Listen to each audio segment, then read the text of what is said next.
सभी को नमस्ते।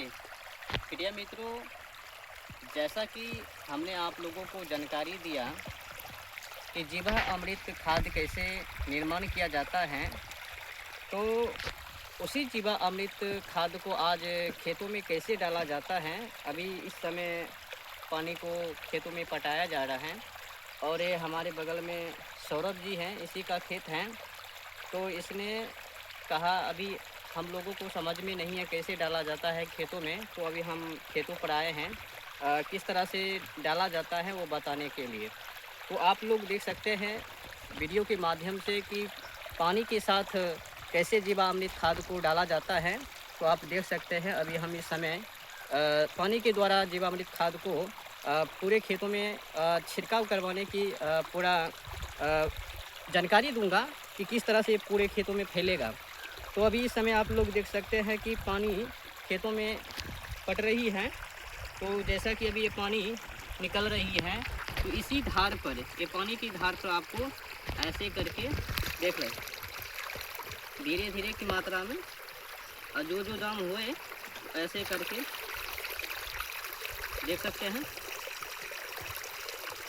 इसी तरह से आप अपने खेतों में छोड़ना है। और ये भी आकलन कर लीजिएगा, अगर बड़ा साइज खेत है 1 एकड़ 1 बीघा का, तो आप पाटा को गिन लीजिएगा कि हमारे खेतों में कितना पाटा है। तो उस हिसाब से आपको 1 लीटर, अगर प्रति पाटा पर 1 लीटर का भाग है तो 1 लीटर ले लेना है। एक पाटा में 1 ही लीटर की मात्रा में डालना है। देख लीजिए किस तरह से फैलेगी, पूरे खेतों में चले जाएंगे। अभी ये जो है खेतों में जा रही है। इसी तरह से आपको ध्यान में रखना है कि हमारे खेतों में कितने पाटे हैं, उसी पाटे के अनुसार आपको अपना भाग बना लेना है। और प्रति पाटे में जितना आपको जीवामृत खाद लगे, उसी तरह से आपको अपना भाग बना करके इस तरह से आप अपने खेतों में डालिएगा। ठोके ठोक गिर रहा है अभी नीचे। तो प्रक्रिया इसी तरह से है। आप लोग अपने अपने खेतों में इसी तरह से डालिएगा। तो यही बताने के लिए हम खेतों पर पहुँचे हैं। तो जय हिंद, जय भारत। जब आप लोग इस तरह से अपने खेतों में जीवामृत खाद को डालिएगा, जब एक खाद इस मिट्टी में समाएंगे तो लाजवाब उत्पन्न होता है, उर्वरक शक्ति को बढ़ाती है। तो डालने की जो प्रक्रिया है इस तरह से है।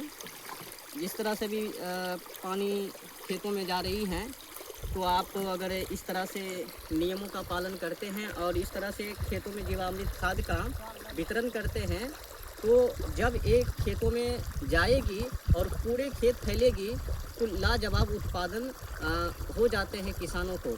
और जो डीएपी यूरिया जो अपने खेतों में डालते हैं वो बेकार की चीज़ें हैं। डीएपी यूरिया से बच के रहिए। डीएपी मिट्टी को बंजर कर रही है और यूरिया सूक्ष्म जीव, पोषक तत्व और केचुआ को समाप्त कर रही है। ध्यान रखिएगा, डीएपी यूरिया से बच के रहिए।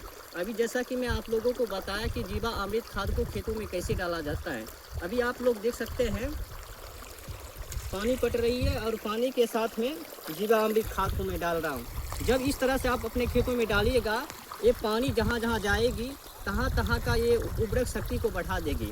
तो आप लोग भी अपने खेतों में इसी तरह से जीवामृत खाद को डालिएगा। और उत्पादन की अगर बात किया जाए तो लाजवाब उत्पादन होता है और उर्वरक शक्ति को भी बढ़ाता है, और साथ साथ में जो है कि मिट्टी को बंजर होने से भी बचा देता है। तो आप लोग नियम का फॉलो करें। जय हिंद, जय भारत।